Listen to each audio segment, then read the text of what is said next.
O primeiro dia da semana, o domingo, assim chamado, porque ele é dedicado ao Senhor. A palavra domingo vem da língua latina, Dominus, Senhor. Por isso nós, os cristãos católicos, guardamos o dia de domingo. Para nós é o dia sagrado. É o dia em que Jesus, nosso Senhor, ressuscitou dos mortos. O Evangelho de hoje nos traz 3 personagens que poderiam muito bem significar qualquer um de nós.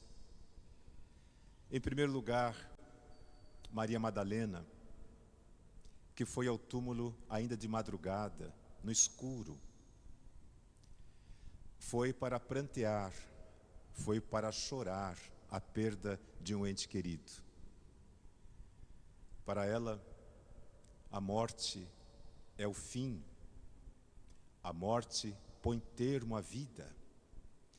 E o poder da morte se sobrepõe a tudo aquilo que a pessoa fez, viveu e ensinou nessa vida. Para muitos de nós, permanece esta compreensão da morte. Por mais que nós amemos alguém, a morte dessa pessoa é para nós como uma destruição. E é claro, é humano, é natural ter saudades e chorar por aquela pessoa que nós, afinal de contas, não poderemos mais abraçar, beijar, olhar para ela, sentir o seu pulso, o seu coração. E é claro que, como pessoas, nós sentimos a dor da separação.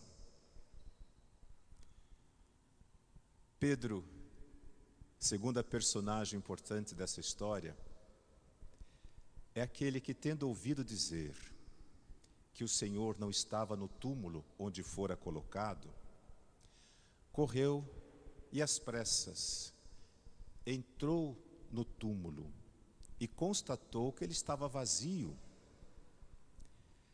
Observou os detalhes, as faixas, o sudário dobrado, mas não compreendeu. No seu coração, provavelmente, havia a dúvida: o que pode ter acontecido? Tiraram daqui o corpo do Senhor? O que fizeram com ele?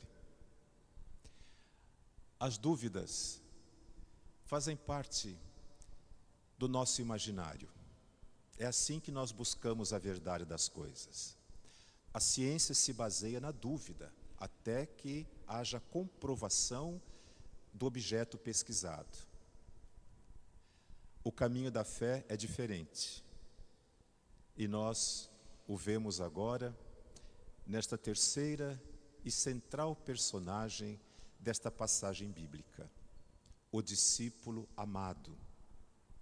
Já lhes falei tantas vezes sobre esta personagem. Seu nome, João, que se tornou evangelista, é o autor do 4º evangelho. Quando Jesus estava ainda com eles, João é aquele que recostou a sua cabeça no peito de Jesus na última ceia, como um gesto de intimidade pouco comum entre os homens judeus, e perguntou a Jesus quem o haveria de trair.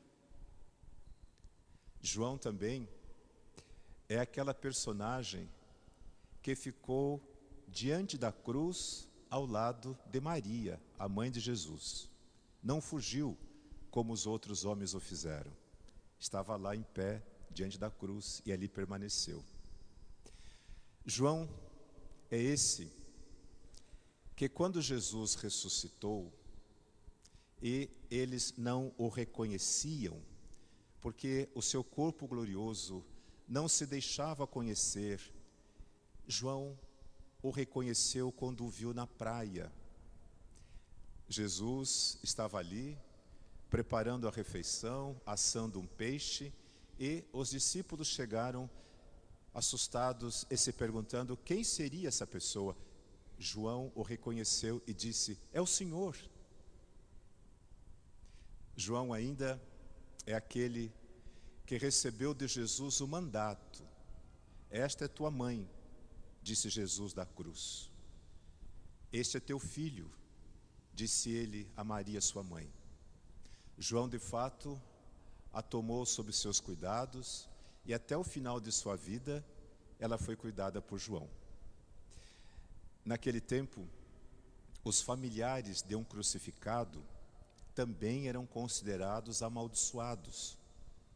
A cruz não era só um castigo físico, mas era uma punição moral grave. Quem fora crucificado significaria que está sendo amaldiçoado por Deus. O próprio Deus o castiga por quê? Porque ninguém que não fosse amaldiçoado por Deus mereceria morrer daquela forma terrível. Então, a cruz significava uma maldição, uma desgraça, e atingia a família do crucificado até a 5ª geração. Portanto, Maria, sem ter outros filhos, ficaria sozinha. E uma viúva sozinha naquele tempo era uma situação de penúria. João não teve medo de se ver maldito. Tomou Maria como sua mãe e cuidou dela até o fim. A pequena casa onde ela passou os últimos momentos de sua vida na terra, nós ainda podemos visitar na Turquia. Ali, João cuidou de Maria até o fim. Portanto, quando ele escreve este evangelho, ele fala de si mesmo como discípulo amado. Mas não é porque ele queira arrogar para si algum tipo de privilégio. Ele está dizendo que assim faz aquele que ama Jesus, que confia nele, aquele que se entrega a ele, aquele que não tem medo das consequências, aquele que não trai na hora da cruz, que não foge dos problemas, mas que enfrenta.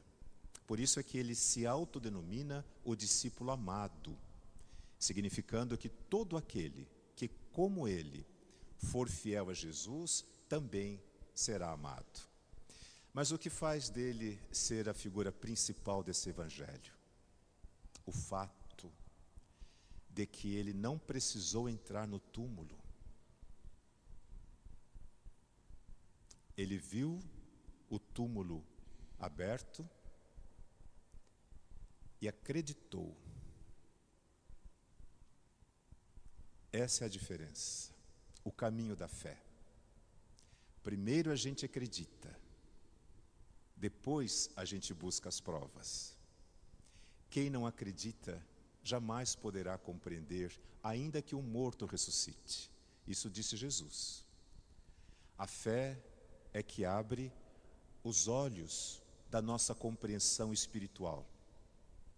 A fé é esta chama tremulante como de uma vela, que mesmo com a sua simplicidade, com a sua fragilidade, com a sua fraqueza, é capaz de iluminar um quarto escuro. E na penumbra daquela luz tremulante, a gente consegue caminhar na escuridão sem tropeçar até achar o interruptor. Assim é a chama da fé. João acreditou sem ter visto. E isto será tributado a ele mais tarde como um valor.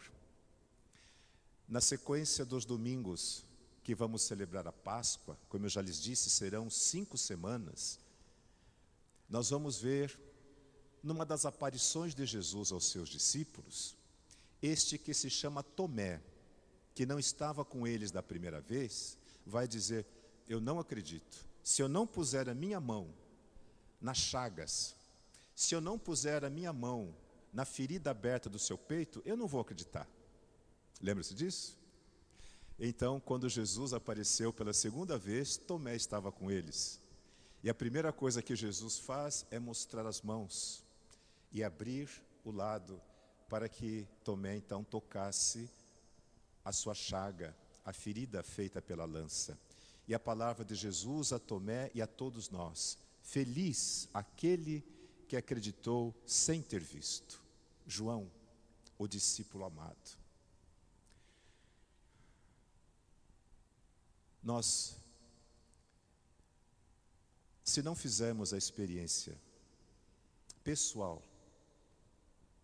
de confiança em Jesus, permaneceremos como Madalena, que tanto amou Jesus, ou como Pedro, que arrependido da sua traição, volta atrás e deseja cumprir a vontade do seu Senhor.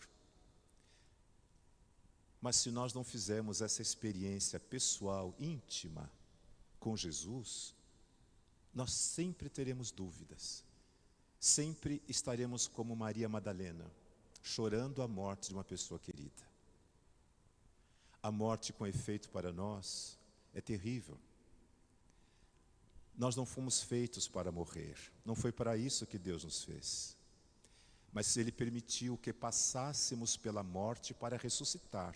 Por isso se chama Páscoa, do hebraico pechá, que significa passagem. E toda vez que celebramos a Páscoa do Senhor, nós estamos celebrando a sua pechá, a sua passagem.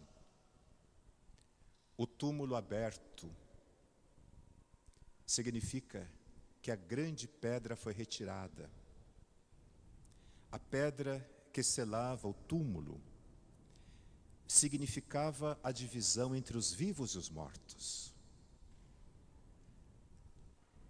Os que estavam do lado de fora, os viventes, os que lá dentro jaziam, os mortos.